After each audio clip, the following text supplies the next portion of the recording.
पाकिस्तान की एक बार फिर भारतीय इक़दामात की शदीद मज़म्मत। पहलगाम हमले के बाद भारतीय गैर कानूनी और गैर जिम्मेदाराना इक़दामात को मुस्तरद कर दिया।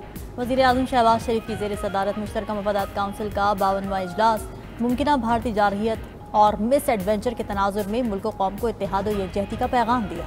मुश्तरका मफादात काउंसिल के एलामे में कहा गया कि पाकिस्तान एक पुरअमन और जिम्मेदार मुल्क है, लेकिन हम अपना दिफा करना खूब जानते हैं। तमाम वज़राए आला का वफाकी हुकूमत के शाना बशाना खड़ा रहने के आज़म का इजहार। भारतीय इक़दामात के खिलाफ सेनेट करारदाद की भरपूर पजीराई की गई।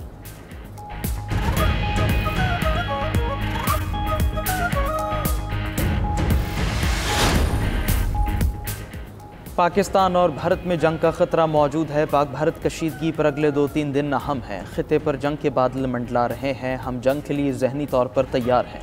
वज़ीर दिफा ख्वाजा आसिफ कहते हैं, हमला हुआ तो जवाब ज़्यादा सख्त होगा। दोनों ममालिक की फ़ौजें सरहदों पर खड़ी हैं। ऐसी सूरत हाल पैदा हो तो हम इसके लिए भी 100% तैयार हैं। जंग मुसल्लत की गई तो भरपूर जवाब देंगे। तीनों मुसल्लह अफ़वाज दिफाए वतन के लिए तैयार हैं। पाक भारत कशीदगी में कमी के लिए दोस्त ममालिक मुतहरिक हैं। अमरीका, सऊदी अरबिया, ईरान की सालिसी तस्लीम करेंगे। पहलगाम वाक़े पर गैर जानिबदाराना तहक़ीक़ात का अभी तक जवाब नहीं मिला। वज़ीर दिफा ने मज़ीद कहा, नरेंद्र मोदी की गुजरात वाली सोच आज तक नहीं बदली। भारतीय इक़दामात और नीयत से दुनिया को आगाह कर रहे हैं।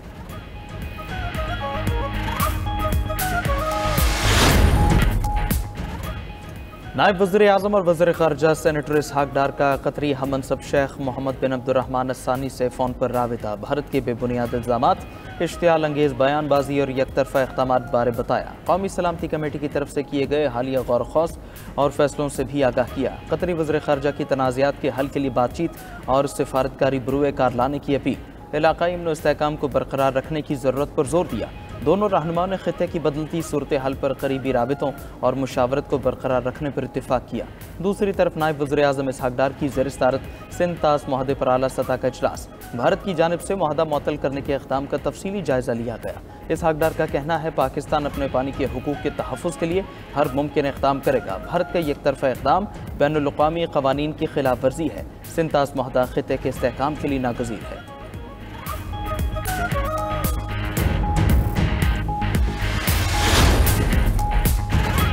वफाकी हुकूमत इत्तेफाक राय के बगैर कोई कनाल नहीं बनाएगी। कनाल से मुतालिक मजीद काम को भी रोक दिया गया। वज़ीर आला सिंध मुराद अली शाह की मीडिया से गुफ्तगू। कहा, CCI ने 7 कनाल की अबूरी मंजूरी और चोलिस्तान कनाल की इजाज़त वापस ले ली। 1991 के मुआहदे पर मुकम्मल अमल दरामद किया जाएगा। पानी के इस्तेमाल का मनसूबा तमाम सूबों से मिलकर बनाया जाएगा। सदर जरदारी को मामले में खामखा घसीटा गया। नहरों के मामले पर सिंध में प्रोपेगेंडा किया गया। लोगों को वरगलाया गया। मुजाहिरीन से अपील है, फिलफोर धरने खत्म कर दिए जाएं।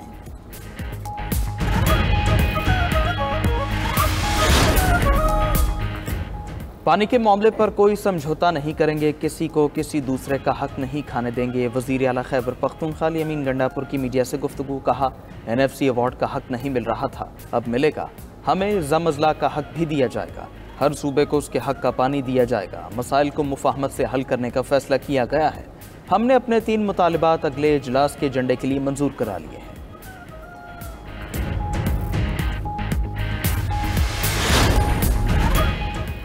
तुर्क सदर ने पाकिस्तान और भारत को बढ़ती कशीदगी में कमी लाने की अपील कर दी। सदर रजब तैयब एर्दोगान का कहना है कि दोनों ममालिक के दरमियान संगीन सूरत हाल नहीं चाहते हैं पाकिस्तान और भारत कशीदगी कम करें। हम अपने खित्ते और इससे बाहर नए तनाज़ात नहीं चाहते। फ़लस्तीन फ़लस्तीनियों का है और तुर्की हमेशा फ़लस्तीन के लिए अपनी हिमायत जारी रखेगा। मशरक़ी यरूशलेम और मगरबी किनारे की तरह गाज़ा भी फ़लस्तीनी अवाम का है।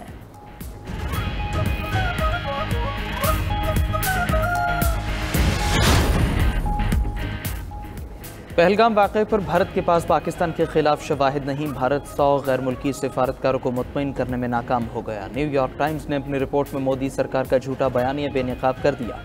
अमरीकी अखबार ने अपनी रिपोर्ट में इंकशाफ किया कि भारत ने अंदरूनी खल्फिशार से तवज्जो हटाने के लिए इल्ज़ामात लगाए।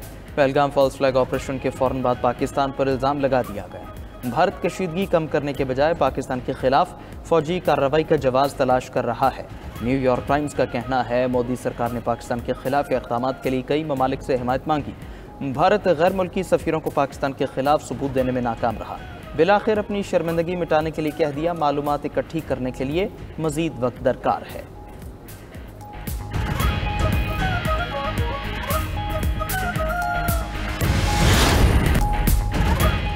जनूबी वज़ीरिस्तान में हम दुश्मनों का वार, धमाके में 6 अफराद जाँ बहक, 16 जख्मी। डिप्टी कमिश्नर के मुताबिक धमाका अमन कमेटी के दफ्तर के करीब हुआ, जख्मियों को अस्पताल मुंतकिल कर दिया। वफाकी वज़ीर दाखिला मोहसिन नकवी का धमाके में कीमती जानों के नुकसान पर इज़हार अफसोस। पैगाम में कहा कि लोगों की ज़िंदगियों से खेलने वाले अनासर रियायत के मुस्तहक नहीं। दहशत गर्द कार्रवाइयाँ कौम के पुख्ता आज़म को कमज़ोर नहीं कर सकती।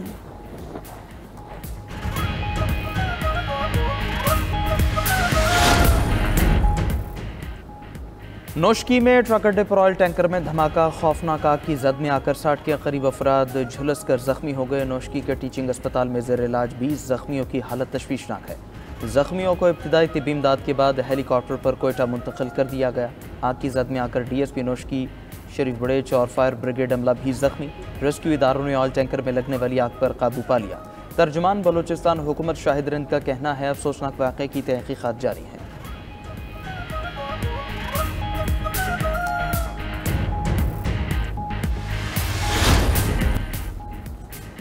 इसराइल की गजा में बेगुनाह फ़लस्तीनियों के नस्ल कुशी का अमल जारी। वहशियाना बमबारी से 24 घंटे में मजीद 71 फ़लस्तीनी शहीद, मुतादिद ज़ख्मी हो गए। मीडिया के मुताबिक जबाली में रिहायशी इलाके पर फ़ज़ाई हमले में की खानदान के 10 अफराद शहीद हो गए।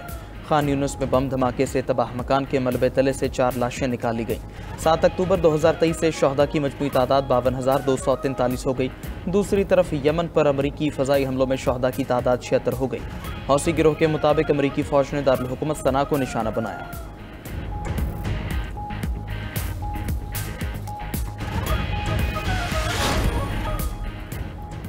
रूस का यूक्रेन में 3 रोज़ा जंगबंदी का ऐलान। रूसी सदर व्लादिमीर पुतिन ने आर्जी जंगबंदी का ऐलान किया। क्रेमलिन का कहना है फौज की कार्रवाइयाँ 8 मई की आधी रात से 11 मई की आधी रात तक मुअत्तल रहेंगी। मीडिया रिपोर्ट्स के मुताबिक रूस ने एकतरफा तौर पर जंगबंदी का ऐलान दूसरी जंग अजीम की फतह की याद में किया है। यूक्रेन ने अभी तक कोई रद्दमल जाहिर नहीं किया।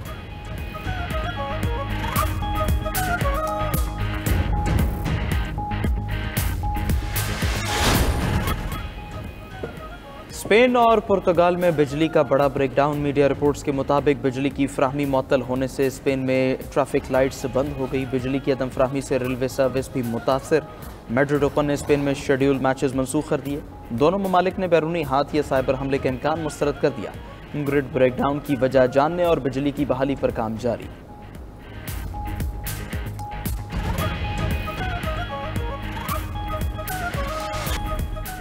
अमेरिका का यमन पर फिर बड़ा और मोहलिक हमला। अफ्रीकी तारकीन वतन के हिरासती मरकज पर बमबारी, 68 अफराद शहीद। खबर एजेंसी के मुताबिक यमन पर हमलों के दौरान अमरीकी लड़ाका तैयारा F-18 बहरे अहमर में गिरकर तबाह हो गया। हौजियों का अमरीकी तैयारा बरादर बहरी जहाज और लड़ाका तैयारे को निशाना बनाने का दावा।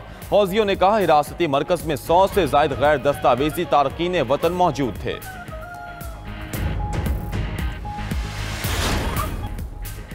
ईरान में बंदरगाह पर धमाके से हलाकतों की तादाद 46 तक पहुंच गई। 1000 से ज्यादा जख्मी। मीडिया रिपोर्ट्स के मुताबिक 2 रोज बाद भी धमाके के मकाम पर आग लगी हुई है।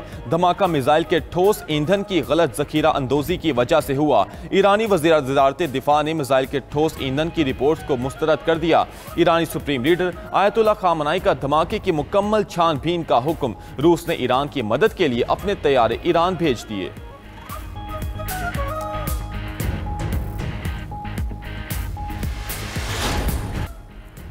पाकिस्तान और भारत मौजूदा सूरत हाल में जिम्मेदाराना हल की तरफ जाएं, अमरीका का मशवरा। तर्जुमान अमरीकी महकमा खारजा टेमी ब्रूस का कहना है अमरीका की मौजूदा सूरत हाल पर गहरी नजर है। मौजूदा सूरत हाल में भारत और पाकिस्तान के साथ राब्ते में है। अमरीका फरीकैन को जिम्मेदाराना हल की जानिब काम करने की तरगीब देता है। अमरीका के साबिक नायब वज़ीर खारजा बराए जनूबी एशिया रॉबिन राफेल का कहना है पहलगाम हमले के 5 मिनट बाद इल्जाम लगाना इंतहाई नामुनासिब है। पाकिस्तान की गैर जानिबदाराना तहकीकात की पेशकश मस्बत पेशरफ्त है। आलमी बरादरी हालिया कशीदगी कम करने के लिए फौरी किरदार अदा करे।